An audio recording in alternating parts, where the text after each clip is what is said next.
day 2 of this end of project conference for the Life on the Breadline project.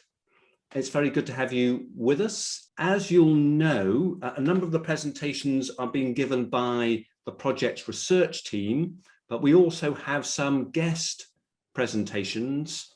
And I'm delighted to say that this morning's proceedings are going to begin by a presentation by Professor Anthony Reddie. Professor Anthony Reddie is Director of the Oxford Centre for Religion and Culture at Regent's Park College at the University of Oxford. And his research interests lie at the intersection of Black liberation theology and practical theology, and he's widely published in those areas. He's also been for a number of years now, I would think possibly 20 years, would it be, Anthony? You've been editor of the journal Black Theology, an international journal. Recent publications include a revised and updated edition of his book, Is God Colorblind, from last year, and then from 2019, his book, Theologizing Brexit, which developed a post-colonial critique of xenophobia after Brexit. I think if I read his Twitter feed right, and he can correct me if I've got this wrong, he's currently working on a book on James Cone. That's right, fantastic, which I think he declares to be his favorite theologian. So we are in very good hands. Anthony, it's a delight to have you with us this morning. I'm going to hand directly over to you. Yeah, thank you. It's a great honour to be amongst you and to share in the final reflections on what I think has been one of the most important projects to have come out in the last few years in terms of looking at austerity and the poor. The 1964 film called My Fair Lady, which in turn was an adaptation from George Bernard Shaw's play Pygmalion. If you know the setup of the film, it's basically, so Professor Henry Higgins takes a flower girl, Eliza Doolittle, and trains her in order to pass her off as a duchess. And that scene is where she's at Ascot, and he welcomes her to his social circle, more so of his mother, in order to prove that under the right conditions, people who are poor and are supposedly in a completely different social category from those who are rich and respectable, that actually there's a blurring of the two and there's not a fixed category between the two. Essentially what Shaw's doing, he is showing in a very ironic fashion that some of the prevailing ideas at the time, certainly in terms of Victorian and early Edwardian England, was this notion that there was a fixed moral category between the rich and the poor. That essentially people who are poor had nothing to do with bad economics, had nothing to do with a skewed social system, it was to do with their own moral failings. That essentially the poor were poor because they were feckless, and that builds upon this historic notion of the deserving and undeserving poor. That there are some poor who you can do something with and they will try, and they'll try harder. But then there are those who are just useless, just lazy, make the wrong moral decision. If you give them more money, they only spend it on booze and fags. So really, what you need to do is to punish them by giving them less money so that they can't waste it. I mean, that's the logic of austerity, if you think about it. That all of us know that the economic crisis of 2008 had nothing to do with the poor, it was to do with greedy financiers who got it wrong. But of course, if you already have an existing notion that there are fixed moral categories between those who are acceptable and those who are not, and then those who are on the margins, particularly in terms of economics, if you fundamentally believe that there is an ontological difference between those categories, then it means that fundamentally you might try to bring in slightly more progressive policies to help them, but systemically trying to change the system is just a waste of time because the poor will be poor. It's the equivalent of throwing pearls before swine. Or alternatively, as I heard one right-wing ideologue describe it many years ago, trying to put lipstick on a pig. Essentially, you're wasting your time. Shaw, in a very clever way, probably it comes across much stronger within the play Pygmalion than it does within the watered down and more saccharine Hollywood version of My Fair Lady. But it still comes across, even in the film, that essentially what Shaw is saying actually, there is no fixed moral category. It's really smoke and mirrors. If you take a flower girl, and if you give her the requisite training, if you give her the opportunity to learn the social mores, largely in terms of the use of language and accent, and it's interesting how those things are still very, very potent within our class consciousness within Britain. Accent is still a fundamental way in which you can still discern some notion of social class. However, if you teach someone in order to be able to access the world of bourgeois provincial England, then basically she can be passed off as a duchess. So at one level, it's quite a radical idea that Shaw's playing with, because Shaw's a socialist, and Shaw's saying actually these fixed categories are not true.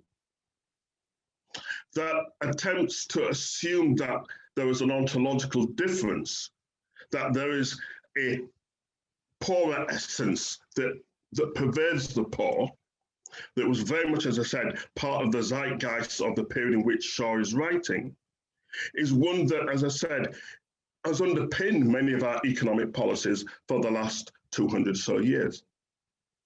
A friend of mine, who some of you may have read, Miguel de la Toro, who is a Cuban-American social ethicist, has said that it's interesting that in many of our liberal democracies, we have this clear binary that when we're praising, we praise upwards. But when things go wrong, we blame downwards. So the Olympics are a great success. It's fantastic. That was great leadership. Lord Coe led us so fantastically. The bid was brilliant. We praise upwards. But when we find ourselves in an economic downturn and the system itself is in need of a reboot, the very system itself is in danger of collapsing, we bring in austerity and we blame the poor. We praise upwards, we blame downwards. Again, this is nothing new. Back in the late 70s, the great Ernesto Cardenal, which many of you actually will know the phrase in terms of when he says, well, you know, if you want to incentivize the rich, you give them more money. When you want to incentivize the poor to behave better, you give them less. Think again in terms of how austerity operates. So when we want to make people in business work harder, we need to give them bonuses. We need to incentivize them in order to make them more productive. When we want the poor to work harder, we take away resources from them. That's the logic of austerity, in order to counter their moral failings. There's still a problem, though, with Shaw. As radical as he is, he's still working with the binary of acceptable and transgressive. So yes, there is no difference in ontological categories between the two. Very, very clear about that. That yes, Eliza Doolittle can be passed off as a duchess. But actually, if you watch the film, and even more so if you see the play, there's a very interesting distinction between her and her father. And her father was a classic, feckless individual who was even willing to sell his daughter to Higgins for the right price. There's still a certain moral ambiguity in how her father is portrayed compared to her. So yes, so she can be improved. That's the basic subtext of the play, that she can be improved, given the opportunity, she can do that. But of course, it's still quite clear that, of course, in and of herself, she's not acceptable, but she can be improved. That still leaves, therefore, a chasm between those who are acceptable and those who are not. And that, I would say, that in some respects, part of what Shaw's theology, and I use it in inverted commas because Shaw was an atheist, But if there's a theology there, it is a theology that the poor can be improved. That, in some respects, is the underlying message of Methodism. I speak as a Methodist local preacher, still, just about, kind of. That yes, the poor can be improved. We can create conditions to enable them to be better than they were. I want to juxtapose that with perhaps my favorite piece of scripture. I probably preach from this more than any other text. This is Matthew 25, 31 to 46, sheep and the goats. And all of you know it, but let me just read a section from it again. When the Son of Man comes in his glory and all the angels with him, he will sit on his glorious throne. And all the nations will be gathered before him, and he will separate the people one from another, as a shepherd separates the sheep from the goats. He will put the sheep on his right and the goats on his left. Then the king will say to those on his right, "Come, you who are blessed by my Father, take your inheritance, the kingdom, prepared for you since the creation of the world. For I was hungry, and you gave me something to eat. I was thirsty, and you gave me something to drink. I was a stranger, and you invited me in. I needed clothes, and you clothed me. I was sick, and you looked after me. I was in prison, and you came to visit me." Then the righteous will answer him, "Lord, when did we see you hungry and feed you, or thirsty and give you something to drink? When did we see you a stranger and invite you in, or needing clothes and clothed you? When did we see you sick or in prison and go visit you?" And the king will reply, "Truly I tell you, whatever you did for one of the least of these brothers and sisters of mine, you did it for me." Then he will say to those on his left, "Depart from me, you are cursed, into the eternal fire, prepared for the devil and the angels. For I was hungry, and you gave me nothing to eat. I was thirsty, and you gave me nothing to drink. I was a stranger, you did not invite me in. I needed clothes, and you did not clothe me. I was sick and in prison, you did not look after me." They will also answer, "Lord, when did we see you hungry or thirsty, or a stranger, or needing clothes, or sick or in prison, and did not help you?" He will reply, "Truly I tell you, whatever you did not do for one of the least of these, you did not do for me." Then they will go away to eternal punishment, but the righteous will inherit eternal life. Amen.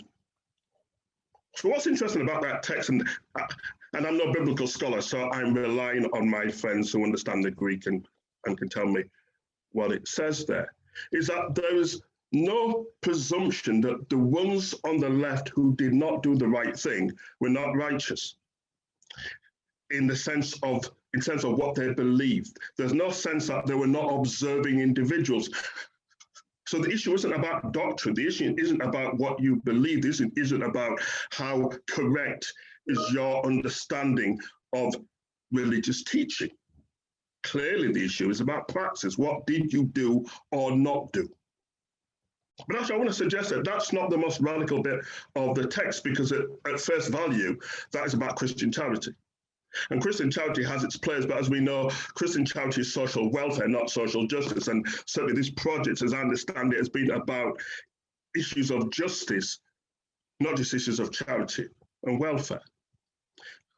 So really, what is the most radical thing, I think, of the text, which is where I think it goes much further theologically for us in terms of this project than maybe even Shaw envisaged, is this sense of what would happen if the revelation of Christ is found in those who are the least of these. It's found in the poor, it's found in the marginalized, it's found in refugees, it's found in people in black bodies who are not acceptable in a cult of whiteness. What happens if revelation isn't through the hands of priests, it's not through the hands of notions of reserved sacraments, but actually it's in the common place of people who are considered to be nobodies. A long time ago, I wrote a book called Nobodies to Somebodies. What would happen if we honestly believed that in the face of the poor and the marginalized and those who are despised and those who are on the margins, those of the wrong color skin, wrong sexuality, that in those people we met Christ authentically, more so than within the dictates of correct doctrine or the dictates of church order? How different would our policies, but not our policies, but our praxis be?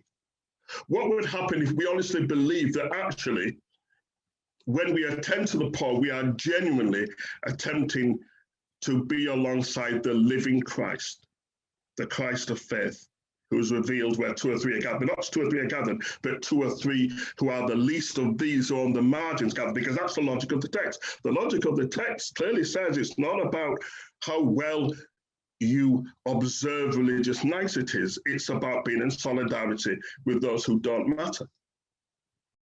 That, I would suggest, turns on its head all the orthodox acceptability of austerity that was aimed at punishing the poor, because fundamentally underlying it was a belief in their ontological inferiority.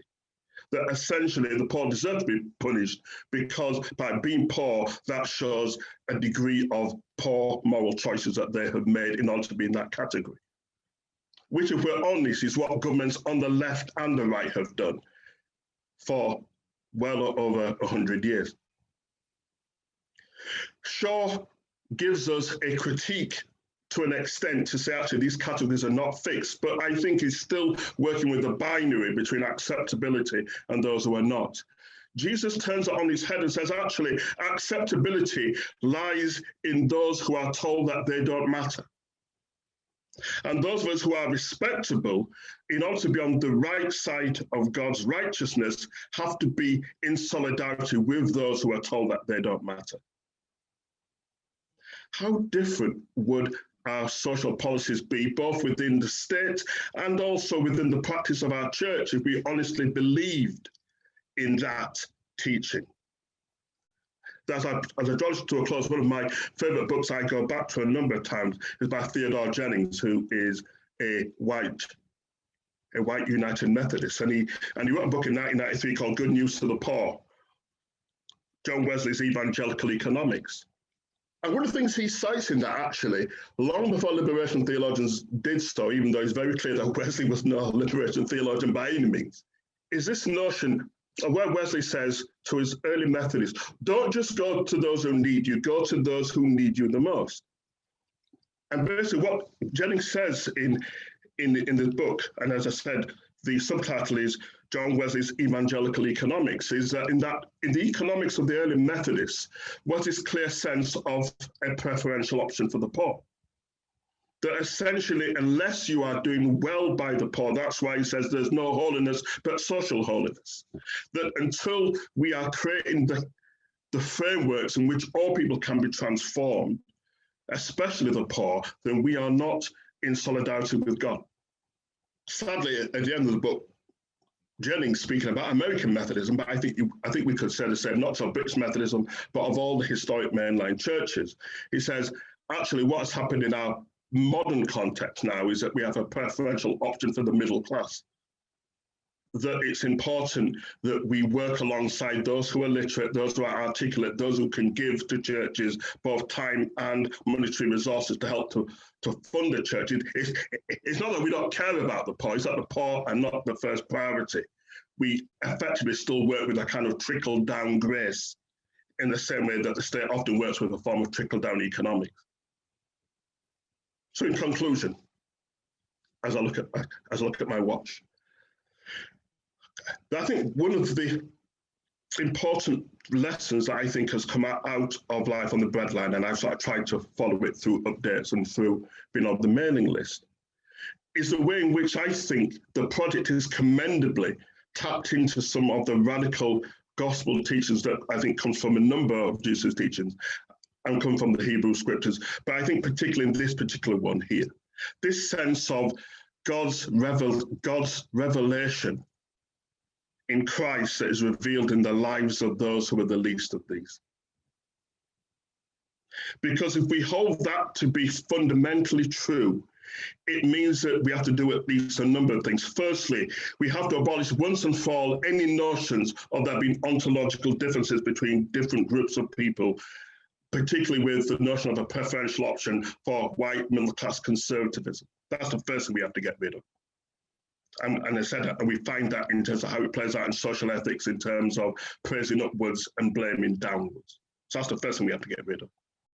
Secondly, we then have to prioritize our praxis that says that if we revered the embodied nature of the poor, particularly the poor people of colour, as much as we revere holy sacraments of bread and wine. Because it seems to me that clearly, if we take the New Testament teaching seriously, God is revealed as much in those despised bodies as God is revealed in inanimate objects that are often controlled by holy hands of priests alone. And then thirdly, that then has to be played out in terms of how we engage within a social democratic system. That it seems to me that the absolute tragedy is that when we, and I mean the collective we, have the opportunity then to go to the ballot box to make our votes count, we have still, for a majority of people, many of whom are Christians, have opted for policies that have been in stark contradistinction to the very gospel that we say that we proclaim in terms of voting for parties that will continue with the punishment of the poor on the basis of a belief of a categorical difference in ontology. Until our votes match our praxis, I feel like God's judgment will be not directed where we think it might be directed. It will probably be directed at many of us. Thank you. Anthony, thanks very much for that. And yeah, absolutely taking the point about consistency in relation to voice and praxis. So yes, thank you for that timely reminder. What we do now normally is that we have a look at the image that's been created while you were speaking, and that gives everybody a minute to have a think about what questions or comments they want to pose.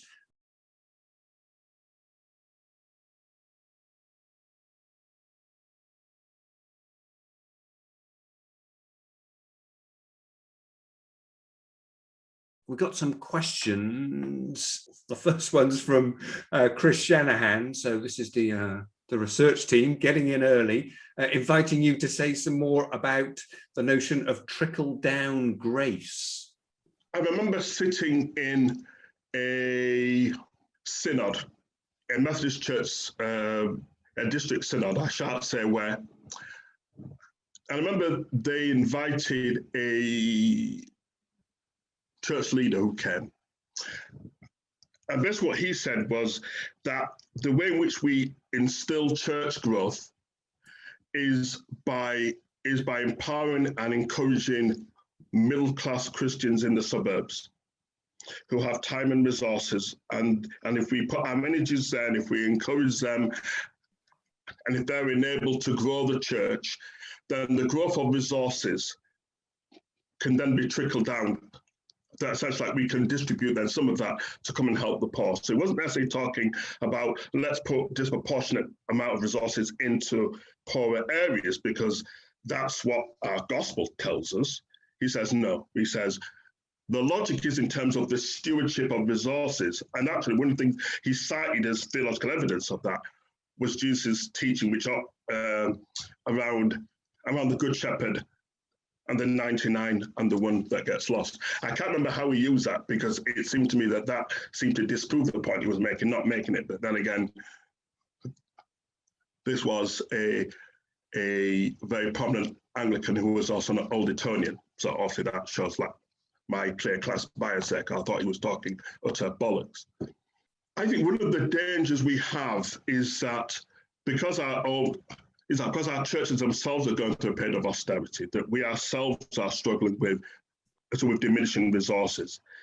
There is a temptation to go to a kind of utilitarian pragmatism that says, well, who are the people who are going to help us if we help them? If we try to create churches that will be self-sustaining, then who's going to do that? Well, obviously that's not the poor that are going to do that.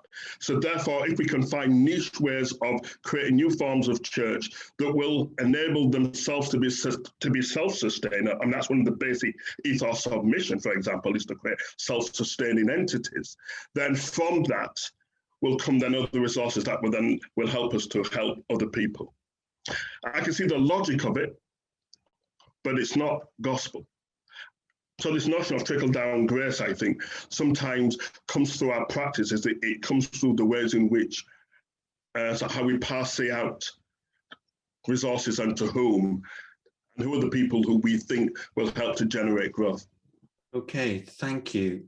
A rather different sort of question about prophetic voices from the margins in relation to prophetic voices from the mainstream. So if you're calling for prophetic voices from the margins, how often does that happen?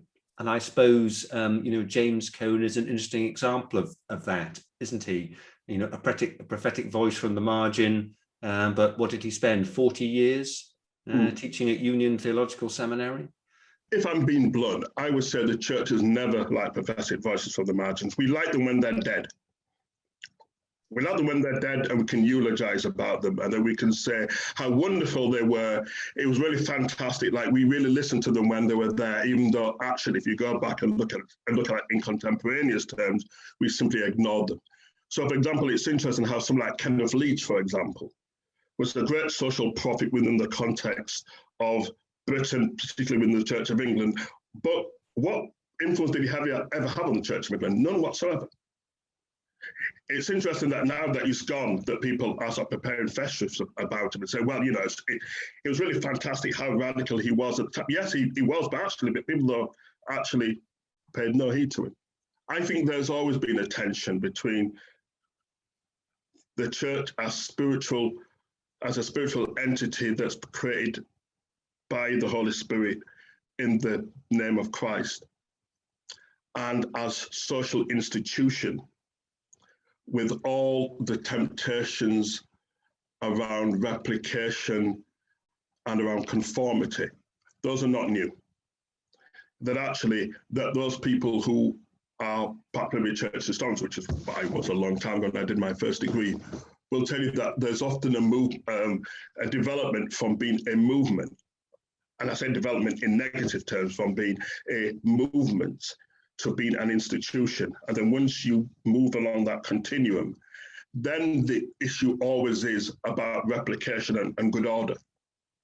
It's interesting that most of our churches have the equivalent of something like faith and order.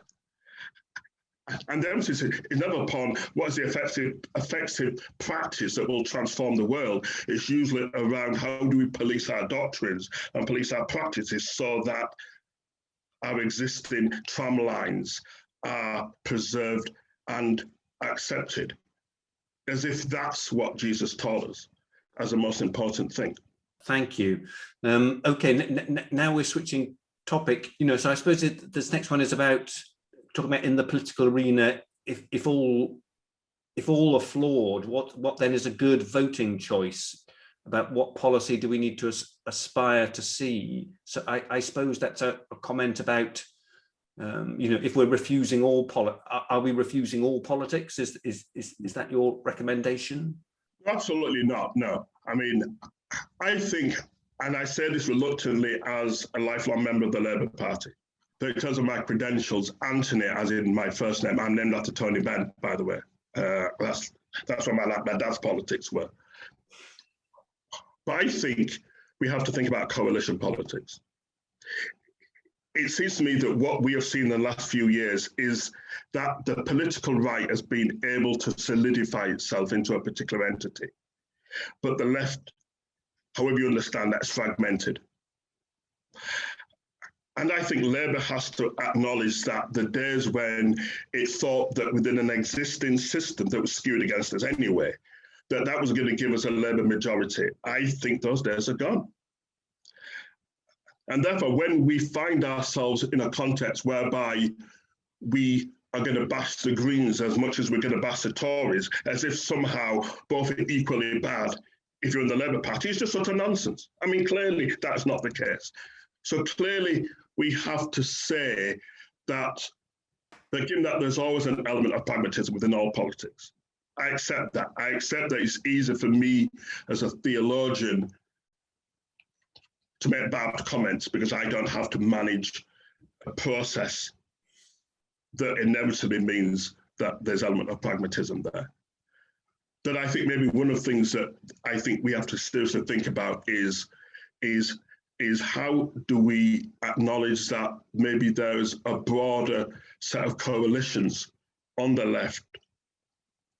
We may not agree everything, but I think a fundamental disagreement with austerity and a fundamental disagreement with forms of nationalism means that maybe that's something that we have to stomach. So someone like myself as a Labour, as still is a Labour member, may have to say in particular contexts, I will vote for another party that at least has aims that are at least within this a particular ballpark of my own and ones that have always orientated me. I mean, where that leaves good Christians who are who are conservatives and will vote conservative, I think that's a very, very different conversation and is a much needed one, because I don't want to demonize all Tories as being the enemy, because that is simply not true. I have conservatives in my own family and they're good people, although I will still claim deeply misguided. But that's a different conversation. Yes, thank you. Yeah, that's really interesting. Oh, and we've got another really interesting question, which kind of builds on this and on earlier comments about mainstreams and margins. So this one is, what do I do about my context? The context is a middle-class Christian in a predominantly middle-class church culture in a small Midlands town with pockets of poverty, but no real representation of those who are on the thin end of stuff in those church circles. Do I move? Oh, good heavens, yeah. I mean, I sort of try not to be too specific for people in very specific contexts, because I don't know anything about the context, I'm like, do you move? Well, how practical is that? I think for me, what I want to go back to, and I think this is something I was wrestling with in a piece I was writing for another occasion for a different audience, is obviously one of the things that came out of the language and the thinking from the resurgence of the Black Lives Matter movement last year, from the murder of George Floyd, is this notion of allyship. I don't have a problem with it, but actually, I want to talk about Christian discipleship, because actually Christian discipleship should be the very essence of allyship, if we're taking that seriously in terms of Paul's notion of the body and many parts. And then one part of the body suffers, and all of us suffer. So therefore, I think it's then about allyship. It then becomes, in what social networks are hugely important. There are a variety of ways in which we can be in solidarity with others. The trick is how then do you try to become an ally without falling into the trap of being that kind of paternalistic do-gooding, I'm here to help you, like to fix yourself because I kind of know better than you. That obviously is a line not to cross, but that doesn't mean that there are not social networks in which we can be part of. So let me hold myself up here. I live in the People's Republic of Moseley. So, it's like where the heart of the Guardian reading, Observer reading people in Birmingham who are incredibly sort of self-righteous, because clearly, we know that the kingdom of heaven is just a little bit closer if people listen to our social views of the world. And I'm a classic Moseleyite in that regard. So one of the things I've done is to try and to become part of the sort of cooperative movement. And part of the cooperative movement includes a political dimension to it. So that there is a co-op party, which I'm a member, which is allied to the Labour Party. But I think in that cooperative movement, what it does is it brings me into contact with people from other different social, cultural backgrounds. And I try to be in solidarity with people who ordinarily I wouldn't meet, because in the People's Republic of Moseley, although there are pockets of poverty in B13, it is for the most part relatively polite, middle class and secure. I think where we spend our time, where we put some of our resources, it's not perfect, but I think something of that allyship, or to use an old-fashioned term, something of our Christian discipleship that puts us in solidarity with other people, may not change the world, but I think at the very least, it reminds us of the dictum from Gandhi, in order to try and be the change that you want to see in the world. So in order to be the change that you want to see in the world, it then comes down to where then do you spend your time, and with whom are you trying to be in solidarity with? It's not perfect, but I think that is sometimes maybe as much as we can do in terms of our own agency. Okay, thank you very much. Now, but now, Anthony, you're being asked about everything. So now you've got a question about proportional representation. Are you a supporter of proportional representation? Which is obviously for a lifelong member of the Labour Party. Well, I suppose that is an interesting question, isn't it? Yeah, it is. Yeah. Yes, I am. I mean, obviously, first to say that no system is perfect. So obviously one of the possibilities of proportional representation is that extreme parties on the right can also find a proportional form of representation through that system. So of course it's not perfect. But on the other hand, I think what we're being shown is that the first past the post form of electoral ways of working leads to other forms of extremes. That there are those of us who are old enough who lived through the years of Thatcher. And the power of Thatcherism was the fact that she was able to mobilize the right in order to get past the post, first past the post, in enough seats to get large majorities, even though the truth is that if you look at the overall voting patterns, she never had a majority of the people who were voting. So yes, it's not perfect, but yes, I do believe in proportional representation. I know that the Labour Party still hasn't taken that on board because we're still working with the fallacy that somehow we've still got a big majority around the corner. If we can just work out who's going to win within the internal battles within the party that has existed right from the formation. So the left and the right have always been at war with each other.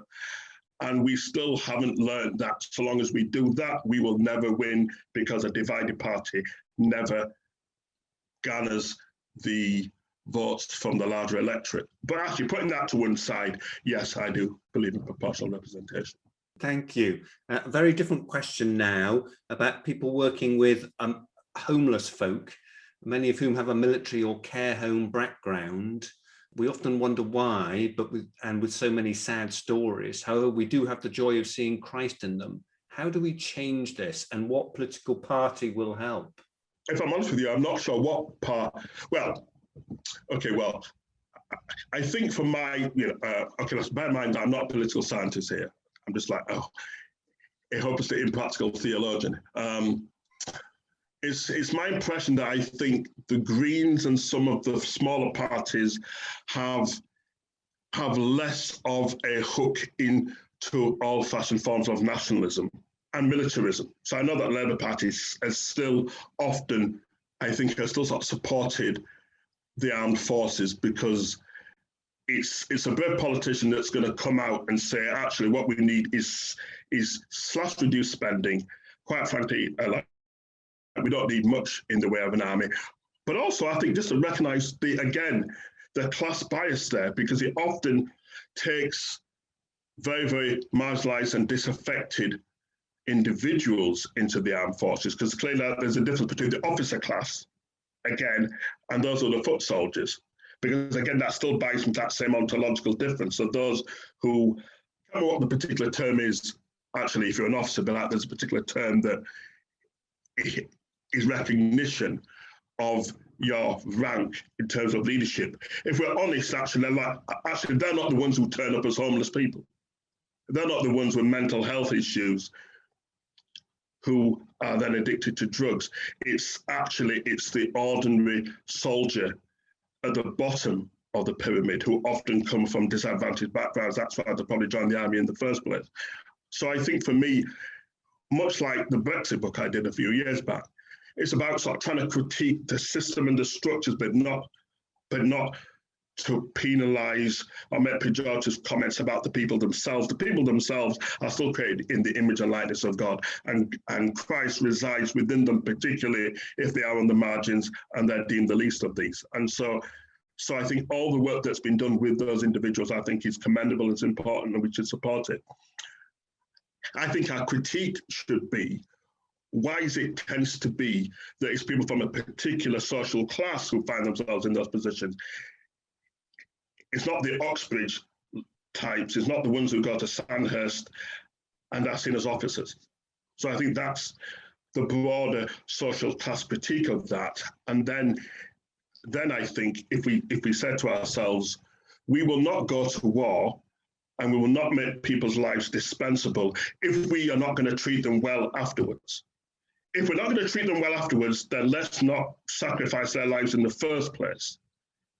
Because that then tells us something again about the way in which there is this sense of a categorical difference around those who only matter when we need them at particular moments, but actually once they're dispensable and once they come back and they're broken by the horrors that they've seen both physically and mentally, they're almost actually pushed to the margins and we don't give a toss about them. Anthony, thank you. I'm going to have to break in there, but to say thank you for your presentation and thank you for your generosity in responding to questions. There are still more questions in the chat, but I'm afraid we don't have time to take them because it's a very tight morning. But you know, on behalf of the conference, on behalf of all the folk here, a very big thank you to you for all that you've shared with us this morning. Thanks ever so.